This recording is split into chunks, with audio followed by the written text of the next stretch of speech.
merveilleux chant. Alléluia. Gloire à Dieu. Vous allez bien? Je ne vous vois pas. Voilà, là c'est mieux. Plaisir de m'adresser à vous. Merci beaucoup à l'équipe.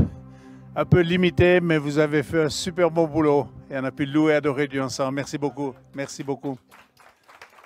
J'aimerais juste inviter mon petit-fils.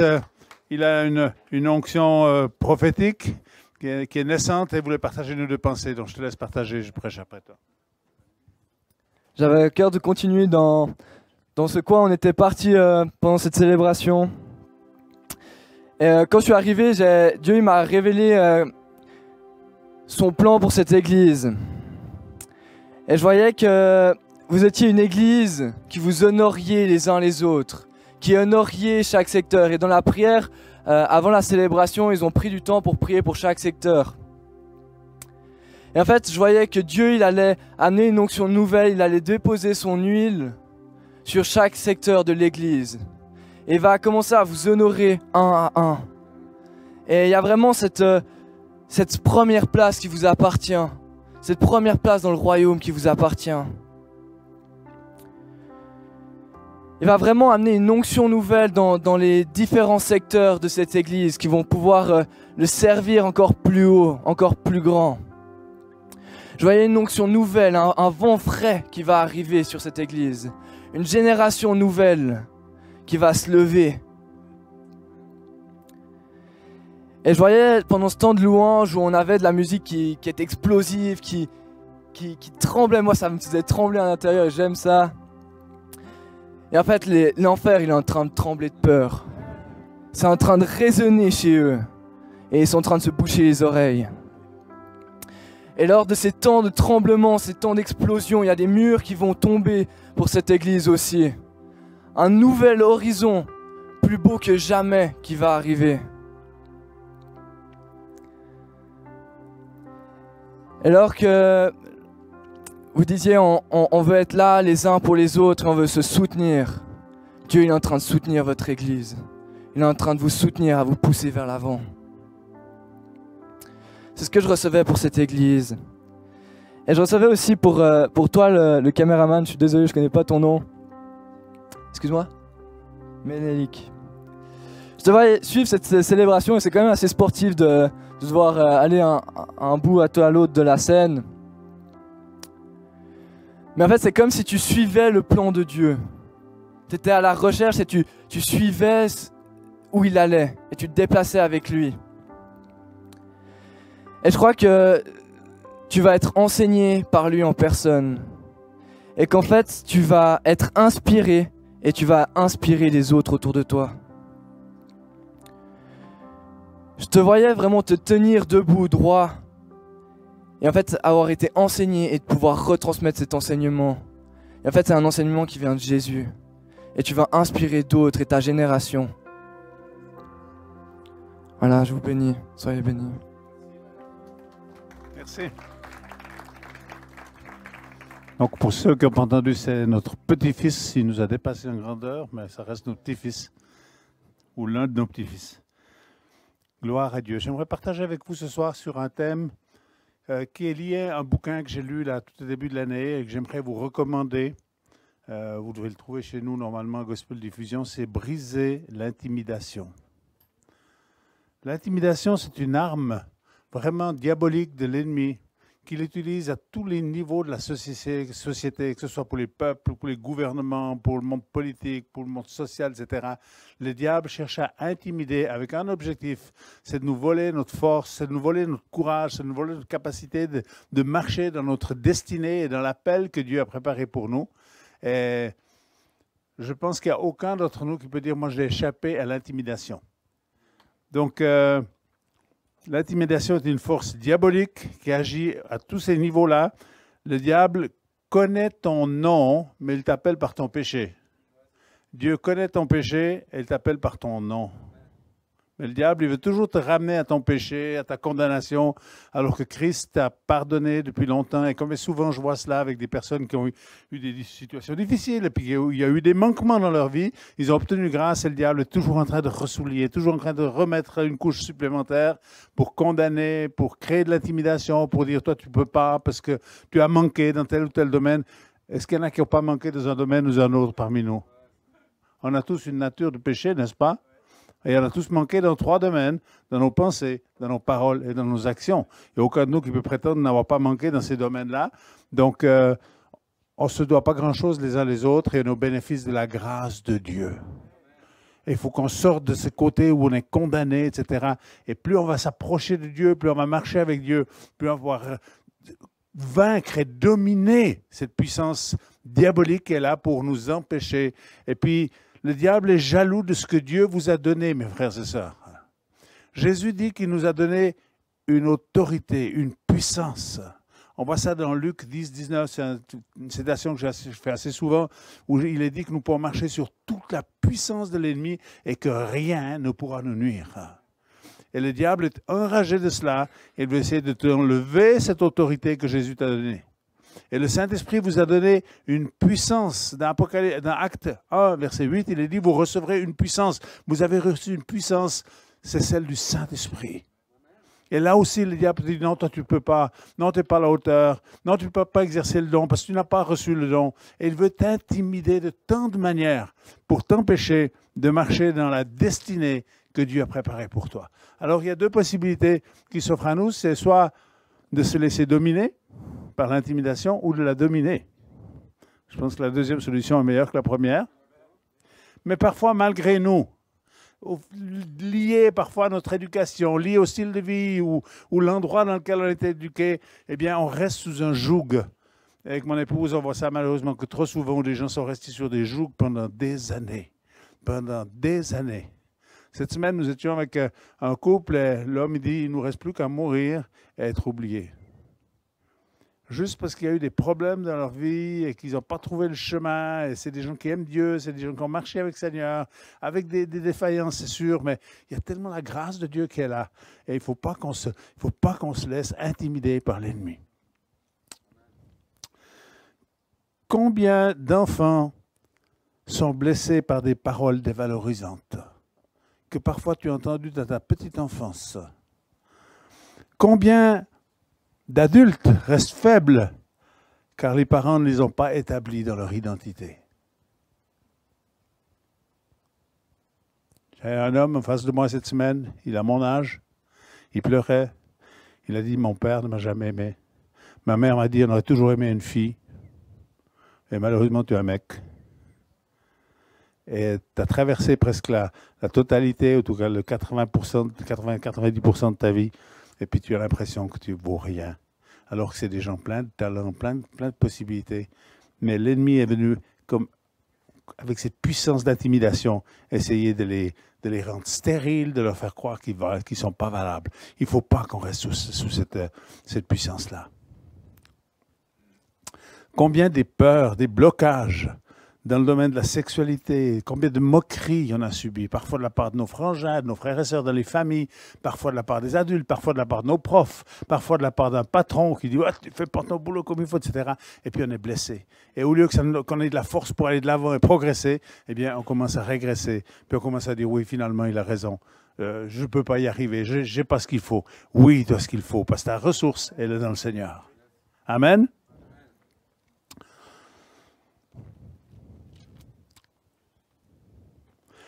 J'aimerais regarder avec vous, peut-être je vais poser une ou 2 questions, comme ça vous aide un tout petit peu à vous identifier, à dire est-ce que ça me concerne?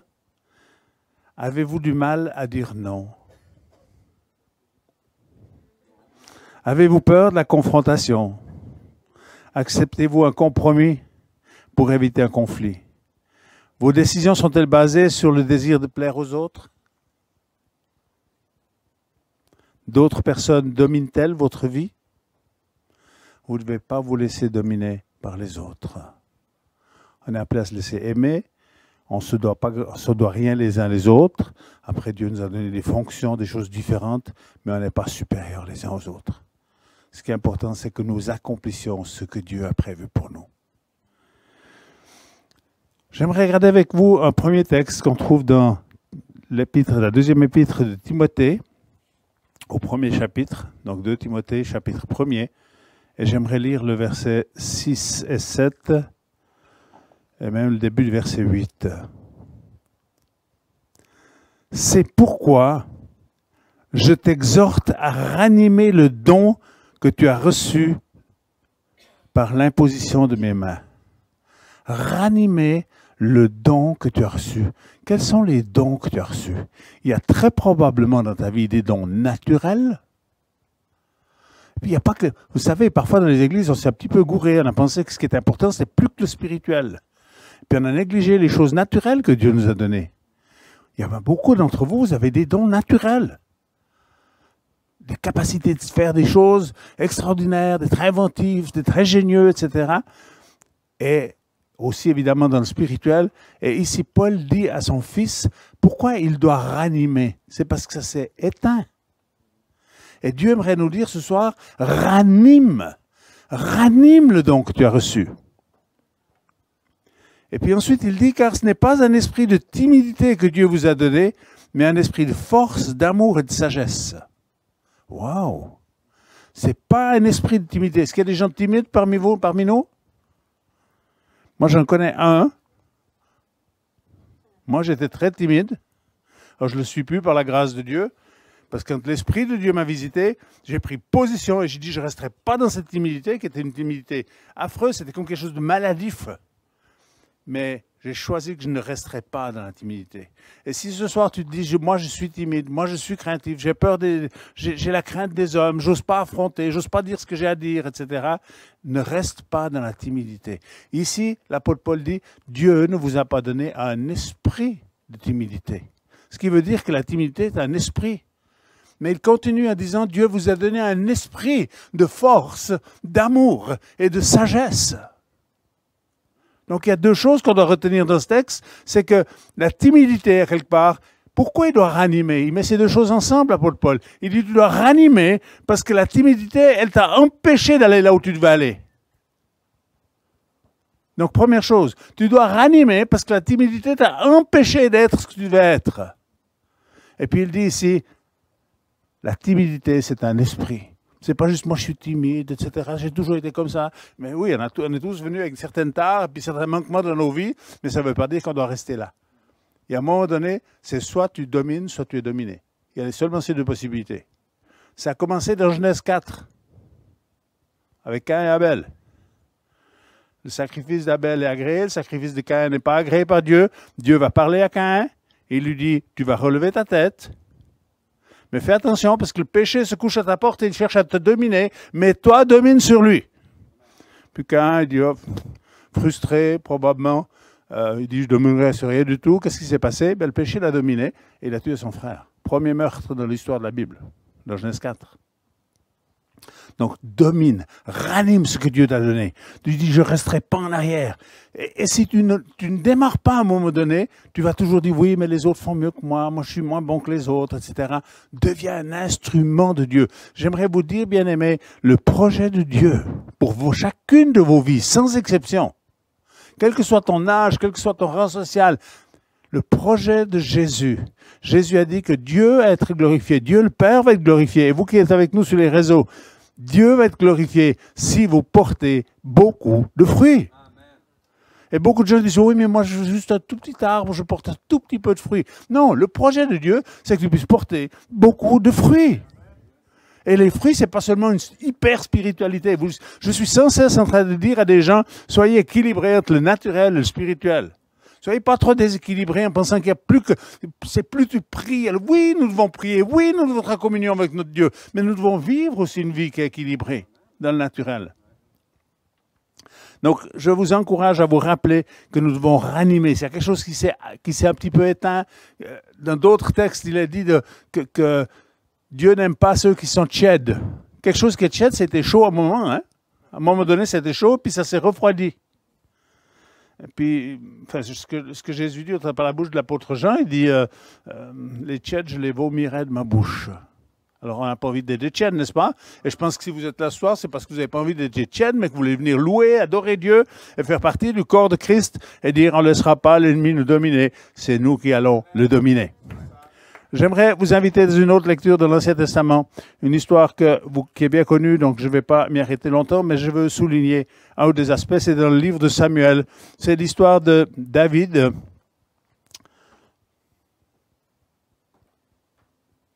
Je vais lire quelques versets dans 1 Samuel 17, versets 8 à 11.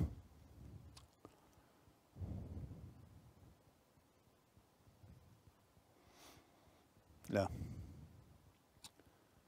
Donc, il s'agit de Goliath, le Philistin, s'arrêta et s'adressa aux troupes d'Israël rangées en bataille. Il leur cria, « Pourquoi sortez-vous rangés en bataille? Ne suis-je pas le Philistin et n'êtes-vous pas les esclaves de Saül ?» Vous voyez l'intimidation? Ce n'est pas l'armée d'Israël, les esclaves de Saül. Choisissez un homme qui descende contre moi. S'il peut me battre et qu'il me tue, nous vous serons assujettis. Et si je l'emporte sur lui et que je le tue, vous nous serez assujettis. Et vous nous servirez. Le Philistin dit encore, je jette en ce jour un défi à l'armée d'Israël. Donnez-moi un homme et nous nous battrons ensemble. Saül et tout Israël entendirent ces paroles du Philistin et ils furent effrayés et saisis d'une grande crainte. Un tout petit peu plus loin, il est dit que lorsqu'il l'a dit la deuxième fois, le roi et toute l'armée s'est enfuite. Là, il y a une puissance d'intimidation, n'est-ce pas? Et le diable aime intimider. D'abord, on fait de l'intimidation, parce que quand on arrive à intimider quelqu'un, on le rend faible. Il commence à trembler, il commence à avoir peur. Et le diable, ici, a intimidé, au travers de ce Goliath, il a intimidé le peuple de Dieu. Et toute cette armée s'est enfuie dans la crainte, dans la peur. Ils avaient la trouille, pas possible, alors que c'était des professionnels militaires.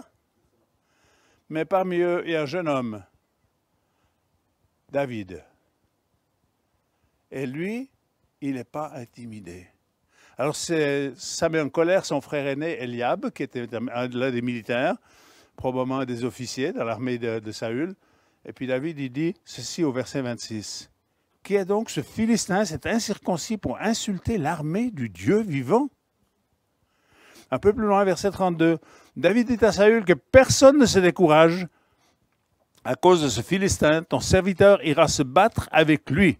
Saül dit à David, tu ne peux pas aller te battre avec ce Philistin car tu es un enfant et lui est un homme de guerre dès sa jeunesse. David dit à Saül, ton serviteur faisait paître les brebis de son père et quand un lion ou un ours venait en enlever une du troupeau, je courais après lui, je le frappais, j'arrachais la brebis de sa gueule. S'il se dressait contre moi, je le saisissais par la gorge, je le frappais, je le tuais. C'est ainsi que ton serviteur a terrassé le lion et l'ours, il en sera du Philistin, cet incirconcis comme de l'un d'eux. Car il a insulté l'armée du Dieu vivant. David dit encore, l'Éternel qui m'a délivré de la griffe du lion, de la patte de l'ours, me délivrera aussi de la main de ce Philistin. Et Saül dit à David, va, que l'Éternel soit avec toi. Pourquoi ce jeune homme n'est pas intimidé alors que toute une armée et son roi est totalement intimidé? Et non seulement ils sont intimidés, ils prennent la fuite. Pourquoi? Parce que ses yeux n'étaient pas sur Goliath.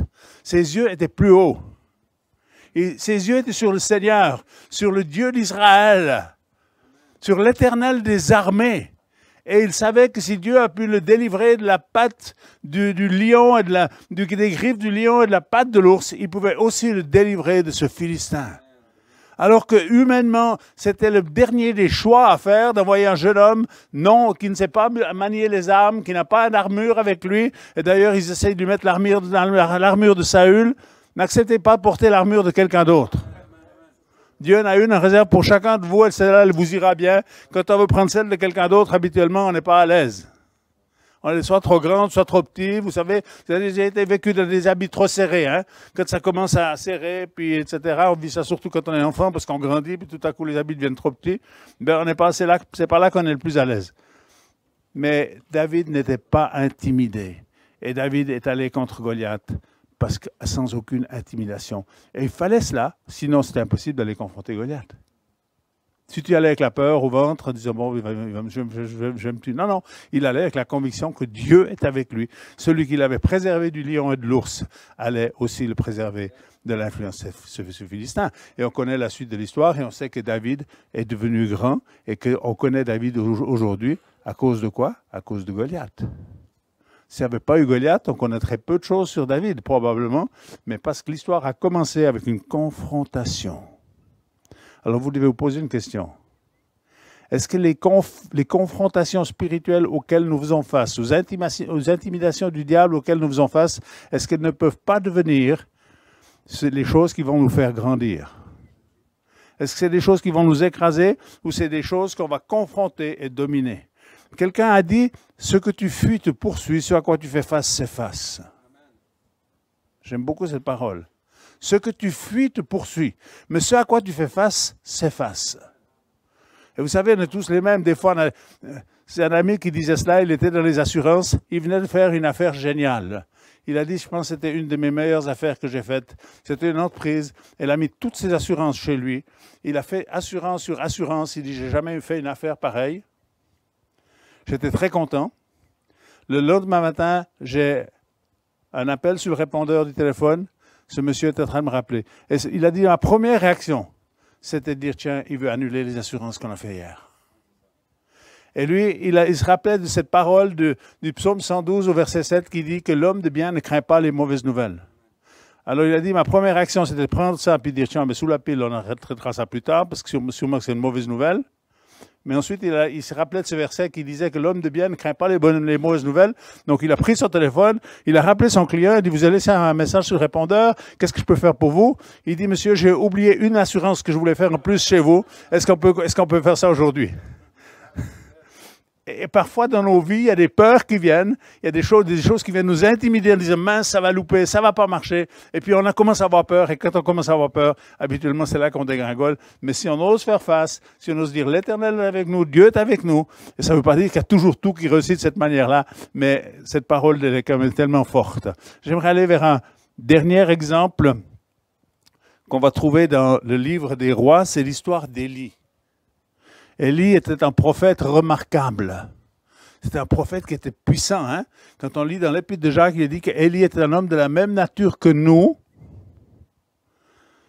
Mais qu'est-ce qu'il fait? Ici, au début du chapitre 17, Élie est avec Akab le roi. Et il dit à Akab, l'Éternel est vivant, le Dieu d'Israël dont je suis le serviteur. Il n'y aura cette année ni pluie, ni rosée, si ce n'est sur ma parole. Donc, il ferme le ciel. Waouh! Plus de pluie, plus de rosée. Et il n'est pas intimidé par le roi, qui évidemment n'est pas très content. Hein? Et on peut le comprendre. Quand on va dans le texte suivant, au chapitre 18, verset 17, je lis à partir du milieu du verset 16. Akab se rendit au-devant d'Élie. À peine Akab aperçut-il Élie qu'il lui dit, « Est-ce toi qui jettes le trouble en Israël ?» Élie répondit, « Je ne trouble point Israël, c'est toi au contraire, et la maison de ton père, puisque vous avez abandonné les commandements de l'Éternel et que tu allais après les Baals. Fais maintenant rassembler tout Israël auprès de moi, à la montagne du Carmel, et ainsi que les 450 prophètes de Baal et les 400 prophètes d'Astarté, qui mangent à la table de Jézabel. » Alors, non seulement il ferme le ciel, maintenant il défie le roi en lui disant « Je veux voir les 850 prophètes. Et je vous donne rendez-vous au Carmel et on va voir qui c'est qui est Dieu. Et on va dresser chacun un autel. Et puis, seul le Dieu qui répondra par le feu, c'est lui qui est le vrai Dieu. » Alors, ils font chacun leur autel. Ces prophètes vont commencer à invoquer leur Dieu, Baal, Astarté, et puis il n'y a pas de feu, rien qui se passe. Alors Élie, il les ridiculise un tout petit peu en disant, mais criez plus fort, peut-être qu'il s'est endormi, et puis etc. Ils se font des incisions, ils font toutes sortes de choses, puis c'est que quelque chose se passe, mais il n'y a rien qui se passe. Et puis Élie, va faire mettre de l'eau sur son autel, et puis quand il invoque le nom de l'Éternel, le feu descend, et son sacrifice va brûler, et tout le monde est subjugué, en disant, c'est l'Éternel qui est Dieu, c'est l'Éternel.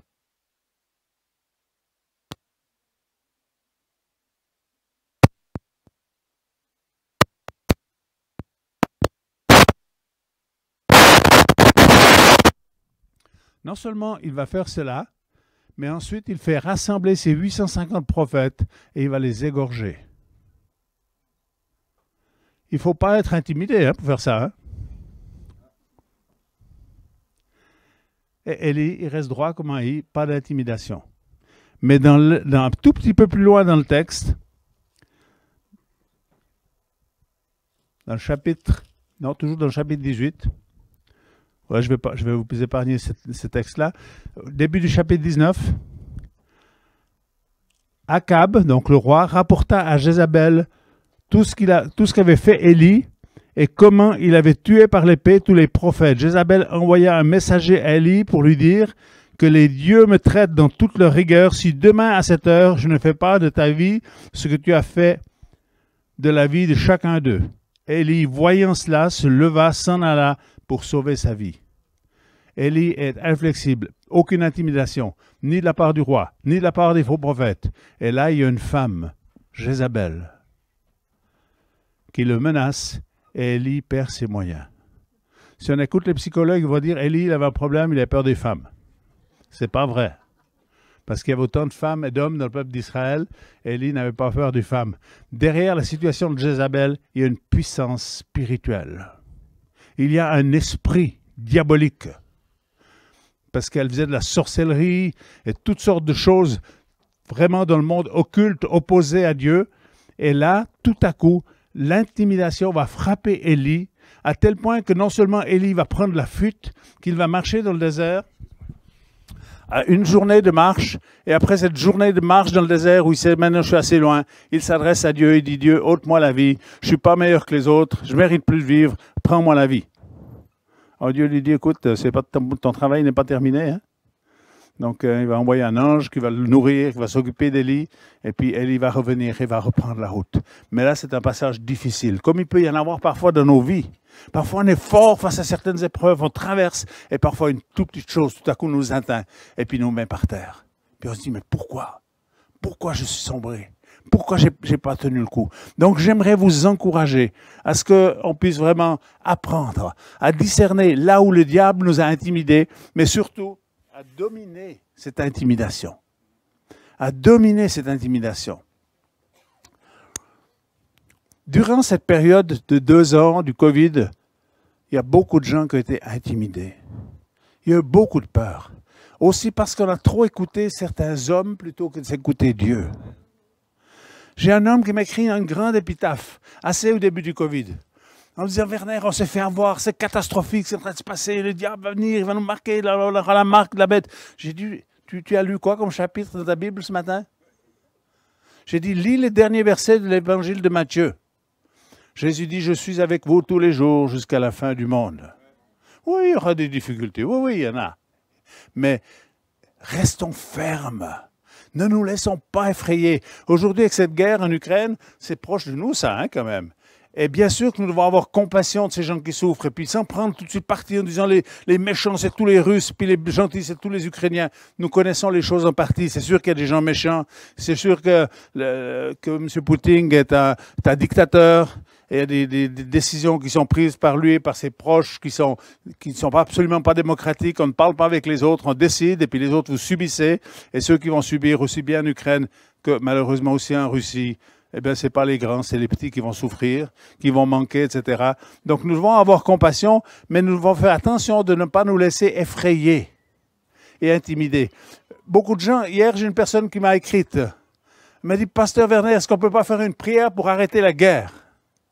J'ai dit, on peut prier notre Dieu, et nous prions, n'est-ce pas? Et nous voulons continuer à prier pour l'Ukraine, et on veut prier pour que Dieu, parce que Dieu peut arrêter Poutine comme ça. Dieu peut arrêter les choses, mais il y a des plans de Dieu. Et on aimerait tous que Jésus bientôt vienne régner. Mais on aimerait que ça se passe bien, hein? Cool. Et malheureusement, la fin de l'histoire sur la terre, elle n'est pas si cool que ça. Elle va être un petit peu compliquée. Et nous devons nous préparer. Il va y avoir des puissances d'intimidation qui vont venir plus fortes que celles qui sont venues jusqu'à maintenant. Et je vous encourage, frères et sœurs, tenez-vous proches du Seigneur, mais ne vous laissez pas effrayer. Pour tous ceux qui se tiennent proches de Dieu, arrête de penser que tu n'as pas fait assez, etc. Ton salut, il ne repose pas sur ce que tu as réussi à faire. Ton salut, il repose sur ce que Christ a fait pour toi. Et parce que tu as choisi de le croire, tu as choisi de le confesser, de le reconnaître dans ta vie, eh bien, arrête d'avoir peur. Et puis, mais continue à te tenir proche de Dieu et à être prêt pour rencontrer le Seigneur. Parce que vous savez, ça c'est mon avis personnel, mais La réalité, c'est que la Russie est en train de faire de l'espace pour descendre. Ils vont descendre au Moyen-Orient. Ils viendront se battre en Israël. Et plusieurs peuples seront alliés pour venir se battre. Mais là, ils vont confronter autre chose. Ils vont toucher au peuple de Dieu.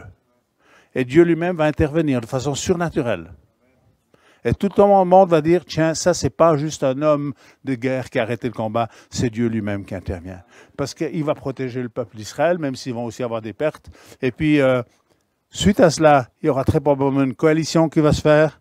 Et ce qui est décrit dans Daniel 9, 27, ils vont signer une alliance. On pense que 5 personnes de l'Ouest, 5 personnalités de l'Est vont se mettre ensemble. Et je pense que c'est la suite des accords d'Abraham qui ont été en cours déjà. C'est un début, c'est pas terminé.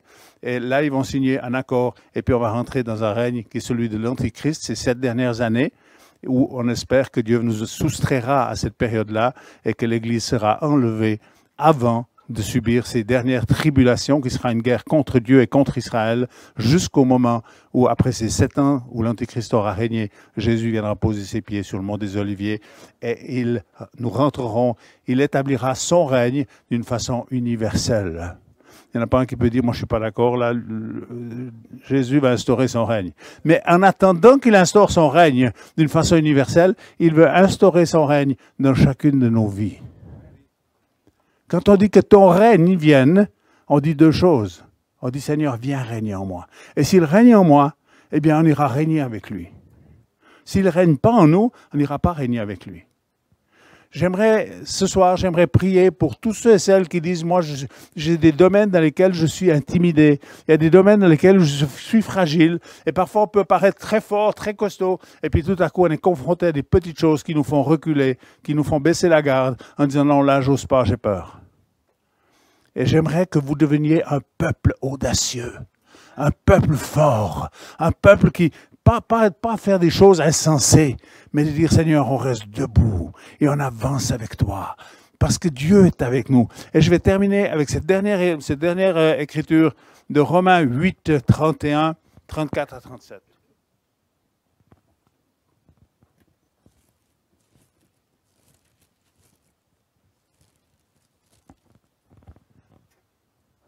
Romains 8, 31.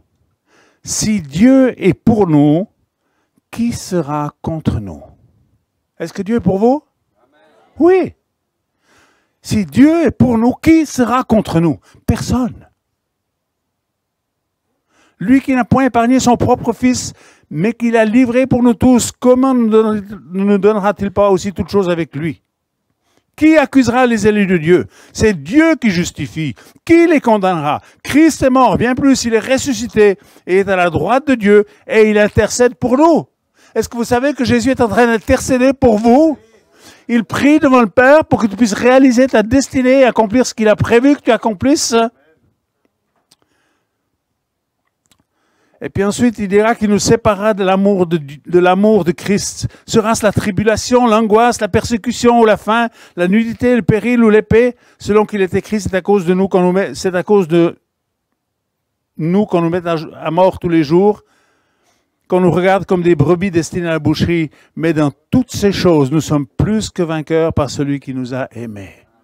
Plus que vainqueurs par celui qui nous a aimés. J'aimerais vous encourager à vous défaire de toute forme d'intimidation. Ne restez pas timide, ne reste pas timide. Commence à dominer.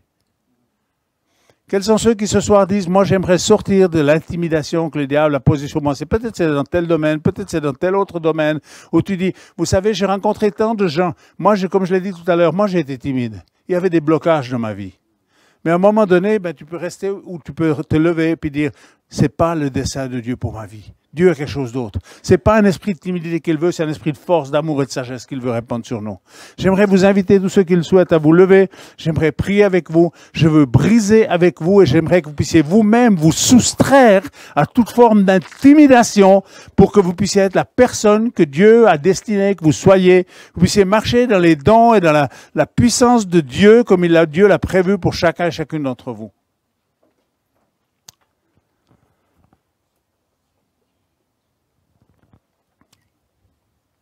J'aimerais vous inviter à prier avec moi.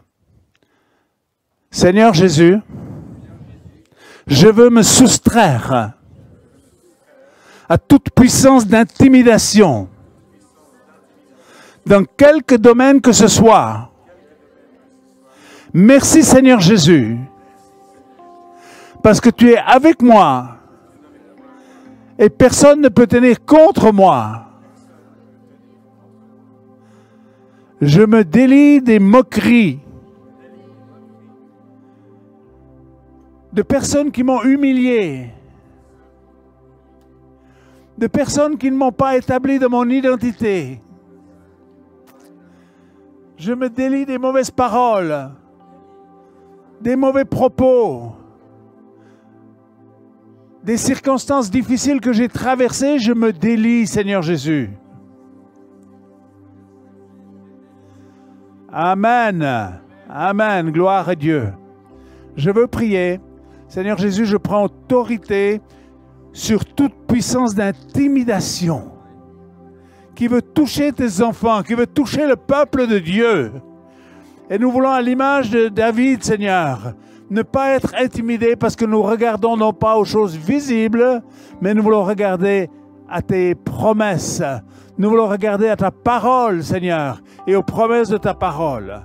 Je commande à tout esprit d'intimidation et à tout esprit allié à l'intimidation, tel que la peur, de s'en aller. Tout esprit de peur, de timidité, je te chasse dans le nom de Jésus.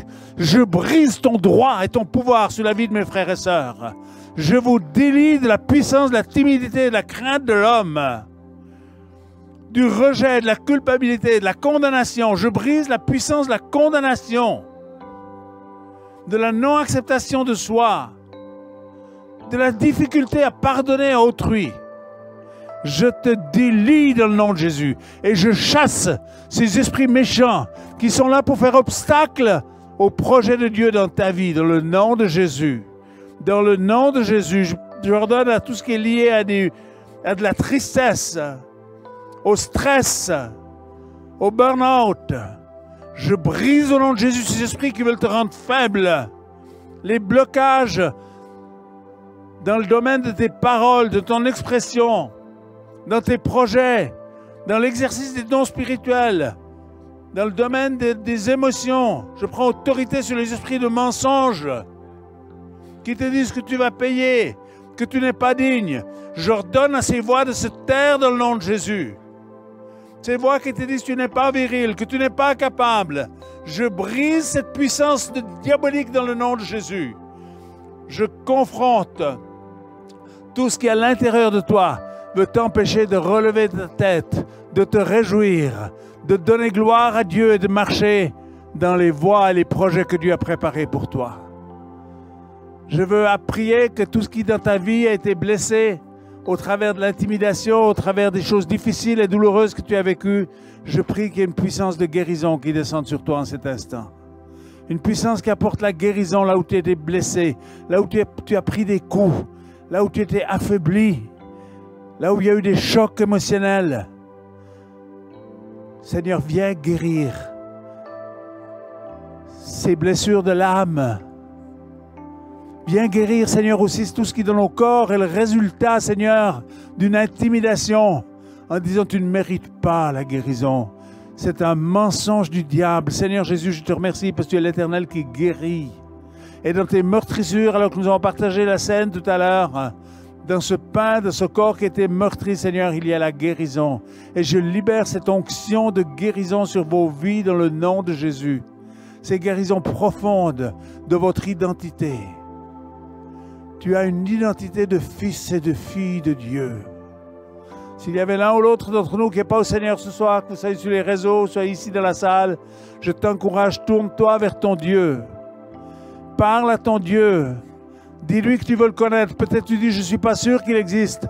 Dis-lui, Seigneur, je ne suis pas sûr que tu existes, mais si tu existes, révèle-toi à moi. Dieu va se révéler à vous. Je vois ça toujours à nouveau. Dieu se révèle à ceux qui le cherchent, même ceux qui parfois ont peur. Merci Jésus. Merci Jésus. Tu opères. Tu opères. Je prie qu'il y ait une onction de force, une onction de courage, une onction de joie et de paix qui soit répandue sur vous. Dans le nom de Jésus. La parole de Dieu dit que le juste a la force du jeune lion. Et je libère cette force qui vient de Dieu. J'appelle sur vous cet esprit de force, cet esprit d'amour, cet esprit de sagesse. Et toi que le diable a comme empêché de rentrer dans ta destinée, relève ta tête. Arrête de prononcer des choses négatives en disant « je peux pas, j'y arrive pas, je suis timide ». Commence à dire « je suis enfant de Dieu, je vais marcher dans la victoire ». Parce que mon Dieu est un Dieu de victoire. Merci Jésus. Je libère l'onction de Dieu. Il y avait une forte onction de Dieu ici ce soir. Je prie que cette onction de Dieu touche vos vies. Que tout ce qui a été stérile dans ta vie, dans quelque domaine que ce soit, devienne fertile par la puissance et l'autorité de Jésus.